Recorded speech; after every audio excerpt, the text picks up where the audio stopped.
Good afternoon, everybody. Today we're going to talk about standard Englishes across Anglophone spaces. Okay, enough Harry Potter. So basically we're going to talk about how standard English looks like in different places that speak English natively. So some of today's objectives. We're going to learn about the English spoken first and foremost in Britain, North America, and Australia. And we're going to talk about some of the vocabulary, grammatical features that make them unique varieties of English. Then we're going to talk about the similarities and differences across the Englishes that are designated standard in each of these regions. And we're going to talk about the similarities and differences across varieties of English within two regions. Specifically, there will be a focus on Britain and North America. So, standard English across regions. The differences across standard native speaker varieties of English are far outweighed by the similarities. What does this mean? This means that there are more similarities than there are differences. That's why, for the most part, each variety is mutually intelligible. For the most part, in most cases, you can understand someone from the UK and from Australia, and maybe there are some differences on the vocabulary level, and we'll talk a little bit more about those differences later on.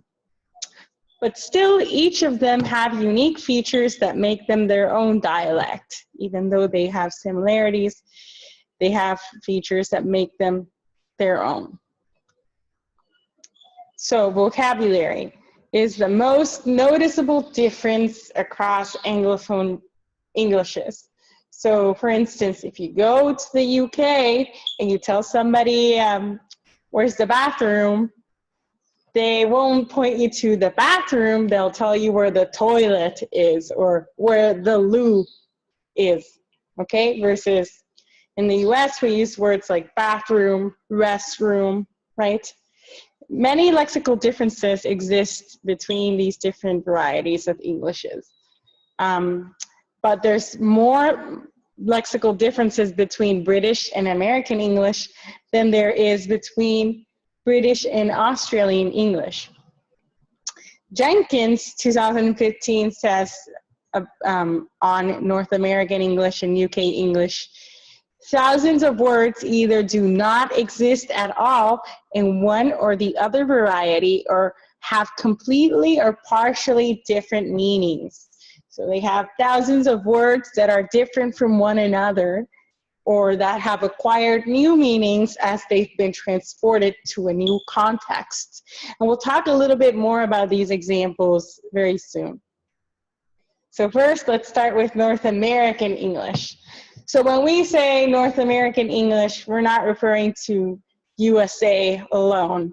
North American English actually also covers Canadian English. So why are there differences between North American English and UK English? So early settlers needed names for items that they encountered in new contexts, right? They needed to come up with names that weren't already in existence.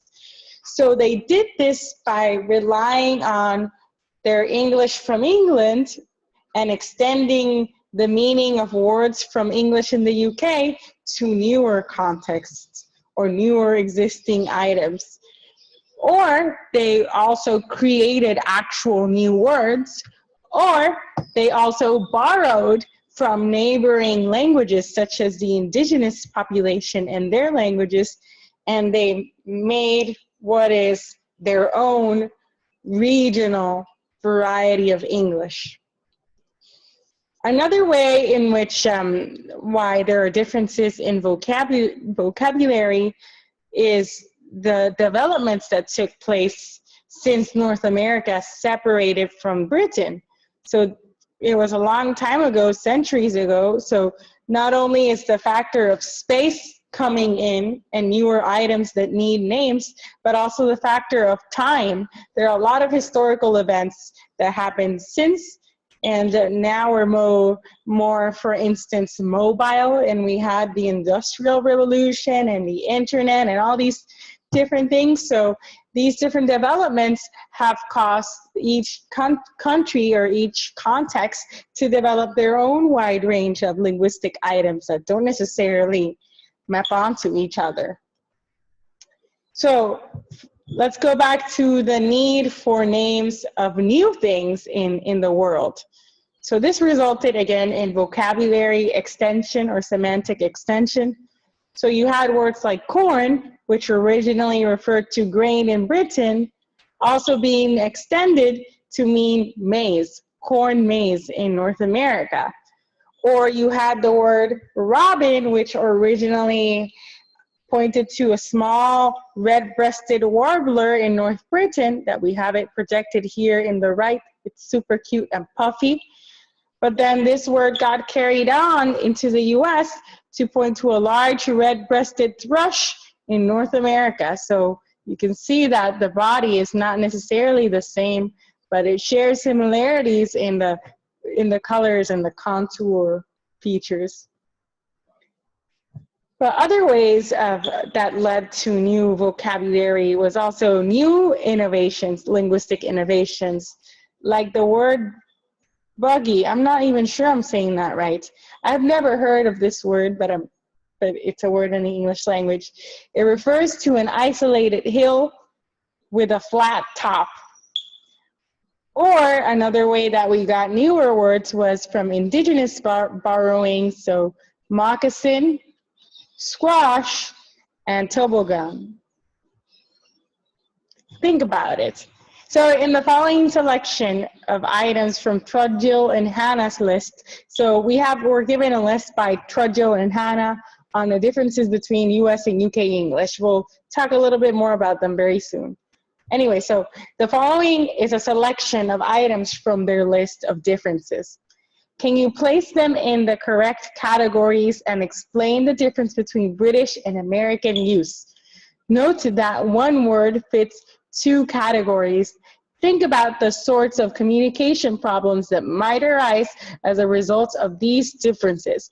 Which categories, in your view, have the greatest potential to cause miscommunication between speakers of English from the UK and the US? So for instance, we have words like faucet. Faucet sounds familiar, so I'm gonna say faucet is US English. Smart, I guess smart, intelligent. Or that's how we understand smart, to be someone who's intelligent or smart. But in the UK, you can say that somebody looks smart, and you're wanting to say that they look formal or they're dressed formally. Pants in the US mean jeans or dress pants, and in the UK, pants mean something else. Underwear. To fancy means luxurious in the US, but to fancy in the UK means that you like somebody. A cue in the UK means to make a line, versus CUE, to drop a cue, to give a clue, etc. So in the US we use the word autumn. Actually, no, in the UK we use the word autumn, and in the US we use the word fall. So again, a lot of differences. So maybe you can think about where miscommunication could happen, probably in pants, and other examples as well, like smart. So another reason for lexical innovation, the developments that took place since North America separated from Britain. So we said the example of technological innovations, for instance, cars. So in North America, with the innovation of cars and being mobile, came words to specify car parts like windshield, hood, trunk. But in the UK, in Britain, we have different words for similar items: windscreen, bonnet, and boot. Trudgill and Hannah divided the English or UK English and the US English differences into 4 categories. So category 1, you can have the same word with a different meaning. Category 2, same word with additional meaning in one variety. Category 3, same word, difference in style, connotation, and frequency of use. So for instance, the word fancy, maybe we have the same word, but there's a difference in style, in connotation, and maybe the frequency of use. You use fancy for fancy occasions in the US versus maybe in UK, because you use fancy to say that you like something, maybe you use it more. Number 4, same concept of item, but different word. This one's a bit tricky because you could have the same concept, but that concept has different words belonging to it. So how can you communicate with each other? This last category could probably lead to a lot of confusion. So here are the examples broken down, and this is in your book on page, I don't know what page is it, I think 71. So category 1, same word, different meaning. Homely, down to earth, domestic in British English. Homely in US English, ugly. So you look homeless maybe, I don't know. Pants in British English, underpants. Pants in US English, trousers, or the pants that we know. Pavement in British English, footpath, sidewalk. Pavement on US English is a road surface. So again, we have the same words, but different meanings. Category 2, additional meaning. So bathroom in UK English, room with a bath or a shower and a sink. So as long as it has a bath, it's a bathroom. But in US English, it could just be a room with a toilet only. Regular in UK English, consistent and habitual. Regular in US English has been added to also mean average, as in size, and normal. Oh, she's regular. Or can I have a regular meal, right? School, originally and in the UK, is an institution of education at elementary level. It's been expanded in the US to mean all institutions of education, including universities. Category 2B, additional meaning in British English. So I like this because it breaks it down to the words that have been added additional meaning in what dialects. So here the additional meaning is in US English, and here the additional meaning is in British English. So you have the word smart, meaning intelligent, but in UK English, you also have it for well-groomed, or someone who's dressed well. Category 3, same word, difference in style, connotation, frequency of use. So the word autumn, same word. So in English from the UK, it's common, and it's in all styles. So we see it in all regional Englishes. Everybody uses autumn to talk about that time of the year. But in US English, autumn is uncommon, right? The most common version is fall. Everybody says fall semester, in the fall, next fall, right? So autumn is actually restricted to a more poetic or formal setting. To fancy, to like, want. So in English from Britain, it's common, it's informal most of the time. And in US English, it's uncommon, but when we do use fancy, again, we use it to talk about formal settings or luxury. Quite, in British English, it's a negative or neutral word. You can say, oh, that's quite cool. Sometimes it's even used as a filler. People just use quite for whatever, they just put it in there. Actually, I do that all the time. Versus if you use quite in the US English, quite in US English has more of a positive value attached to it. So category 4, we have the same concept or item, different word. So US English, faucet, So it only happens in US English only. But in UK English, we have tap. So if you tell somebody, can you turn on the faucet in the UK, they can be like, what? In US English only, sophomore. In British English only, second year student. In UK English only, Q to make the line, pavement to mean sidewalk. And now we're going to talk about Australian English or Aussie English. So the differences between these dialects, British English and Australian English, are relatively few. Most happen at the level of idioms or idiomatic phrases and slang. So here's some examples provided by Jenkins. Again, she's taking these from a source of Trudgill and Hannah. So, sources of lexical innovation in Australian English. They're borrowings from Aboriginal languages, so you can have the word like kangaroo and boomerang, which are well-known frequent words in Australian English, and they're from Aboriginal origin. Or we have gibber, which means rock, corroboree, which means a large gathering, jumbuck, a sheep. And these words are of Aboriginal origin, but they're less known or more uncommon. We can also have borrowings for the names of plants, like Colombo, the name of a plant, Mali for tree, Kookaburra, a bird, a type of bird.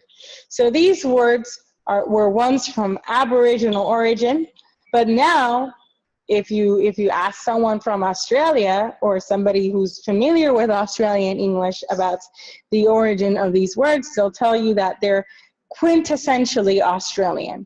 Quintessentially meaning they're traditional of Australia. So nobody will doubt of their belonging or their cultural significance. There's also intra-English Australian innovations. So when we talk about intra-English, we're talking about the results of adaptations in the form or range of meanings of words already in existence in UK English or English. So we adapt words that are already in existence in UK English into our newer context. So most sources of innovation that are found in Australian English are actually found in slang or in colloquialisms. Not only that, but a lot of other sources of innovation in Australian English happen from abbreviations. So Australians like to shorten words. This is known as clipping in linguistics. Clipping from clip is the tendency to shorten words or clip them. So to the extent that sometimes the original word is unknown or may no longer be in use so much that nobody knows what the original word is or even was. So here goes a list of lexical innovations for Australian English. So we have in UK English the word support. Australian is barrack for. UK English pavement. Australian English footpath. UK English anorak, which is the thing that you use to cover yourself from the rain, a raincoat. Australian English parka. UK English estate car. Australian English sedan. UK English stock farm. Australian English station. UK English push chairs. Australian English stroller. UK English loafer sponger. Australian English bludger. UK English vest. Australian English singlet. UK English saloon car. Australian English station wagon. UK English field. Australian English paddock. So if you still have no clue what these words are, you could just look them up in a dictionary or in Google Images, and then it'll all become clear. So here's some examples of Australian English words that have been clipped. So, or actually the first two examples are words that have been clipped across all Englishes. So the word pants. is an abbreviation from pantaloons that nobody else uses anymore. Bus is an abbreviation of omnibus, nobody uses, well, few people use omnibus. But Australians engage in clipping even more than other speakers from other Englishes, so to a larger extent. So it seems like it's really an Australian Aussie thing. And not only that, but when they clip words, they may also add a diminutive suffix like IE or Y as well as O, right? So an example of the clipping phenomenon would be taking a word like barbecue and just shorten it to barb and add the diminutive E. So Barbie for barbecue. Or Australian, Aussie.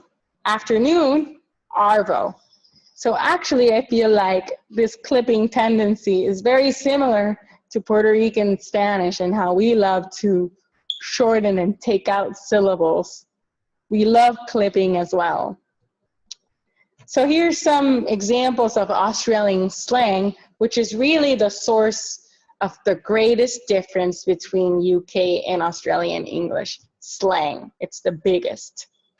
A dag, an affectionate term meaning an eccentric person. That's totally me. A drongo, a fool. A gala, a fool. A sheen, I don't even know how to say this, a mate. An offsider, a partner or companion. A sort, an attractive person. A Sheila, a girl. Tucker, food. Splosh, boodle, money. Spifflicated, rotten. Full as a boot, drunk. All of these are different ways of saying that somebody's drunk. In the UK, you say pissed to talk about somebody who's drunk. Crook, ill, angry. To spit the dummy, to lose your temper. To bot, to catch, borrow. To gammon, to fool someone into thinking something. To front up, to arrive, present oneself somewhere. To fine up, to improve, used of weather. To retrench, to sack, make redundant. To shout, to buy something for somebody. A round of drinks. Shooting a fairy, farting. She'll be apples, everything's gonna be okay. These are all really cool, actually. I would use some of these in my day-to-day. I'm gonna start using some of these and quiz you guys on them.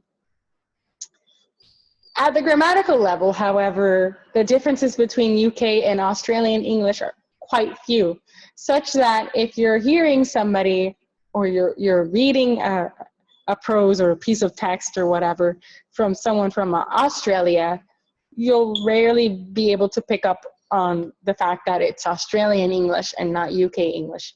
Probably especially because, you know, the orthography is so similar. So educated speech and writing is very similar to UK English in Australia. So think about it.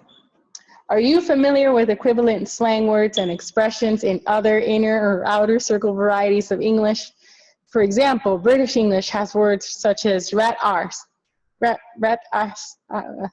legless for the adjective drunk, and to con for to fool someone into thinking something.